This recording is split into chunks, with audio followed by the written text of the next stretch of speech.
Pro-blacks did it to themselves. You had a few pro-blacks actually post like a tribute or rest in peace to Afrika Bambaataa. And let me tell you, black folk came out like killer bees and attacked every single last one of these pro-blacks that dared post a picture of Afrika Bambaataa. So congrats to black people for holding these niggas accountable and dragging their asses to hell and back. Okay? How dare you guys post a celebratory picture or a statement of a long suspected pedophile.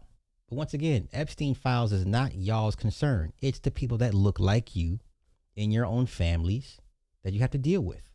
So Blue Pill did the same dumb thing. I said, well, this is not going to end well for you, bro. Go ahead and pull this now. And sure enough, they dragged his ass to all 9 levels of hell. Let's go. Let's listen to the nigga explaining. Peace, family. So about this post, right? Friday night, I put a post out acknowledging the life and the legacy of an individual that we all collectively know as Afrika Bambaataa. By Saturday morning, I woke up and I was being called every name under the sun other than a child of God. And I understand it. Reading through the comments, there's obviously a triggering that took place. The removing of scabs for wounds that have not yet been healed, right? I remember. Now pay attention. He's wearing a Garvey hoodie.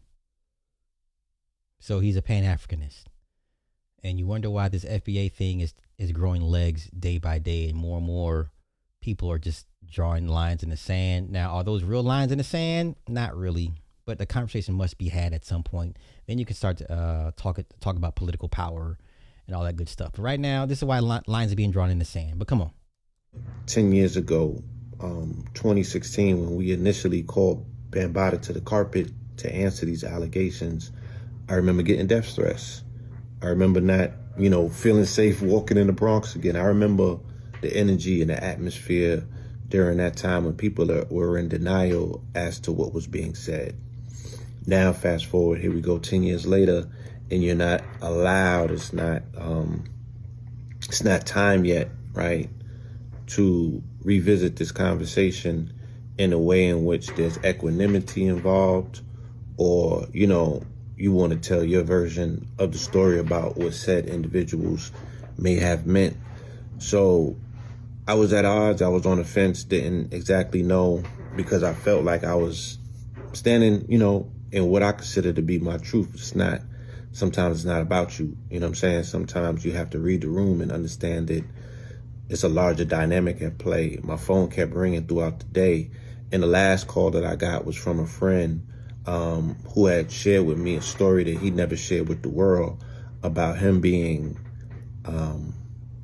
molested, accosted, if you will, by Bambaataa, and he was 14 years old. This brother has never shared this story with anyone in the world, and his brother was angry in his own personal disposition a few days prior to him transitioning. His brother was just grappling with his own anger, and he was angry because he had not shared this narrative. So he got to share it with me, and this is where healing starts. You can't heal what you don't reveal, right? And I immediately took the post down. Is that and right? I'm issuing this as an apology for other people who may have been triggered or saw whatever was done as insensitive. You know what I'm saying? It's not my intention to hurt or to minimize anybody's pain or trauma, especially dealing with the dynamics of abuse.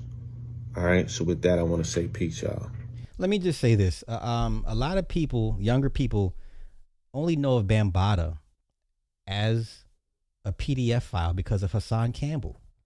Okay, only us old heads remember Planet Rock. Ain't nobody, look, I ain't heard nobody run around here bumping Planet Rock. Okay, so Hassan Campbell has introduced a lot of younger people to Bambaataa through his trauma and tragedy. So when you see old heads posting all love and life and celebrate, what? This guy's He touches children, and this is what you old. You see the further disconnect between the young and the old. Hip hop has protected a lot of predators, and still protects a lot of predators to this day. This is why it's a Peter Pan effect, and it will never grow as a genre, as a musical genre. It was never meant to grow. It was never meant to grow.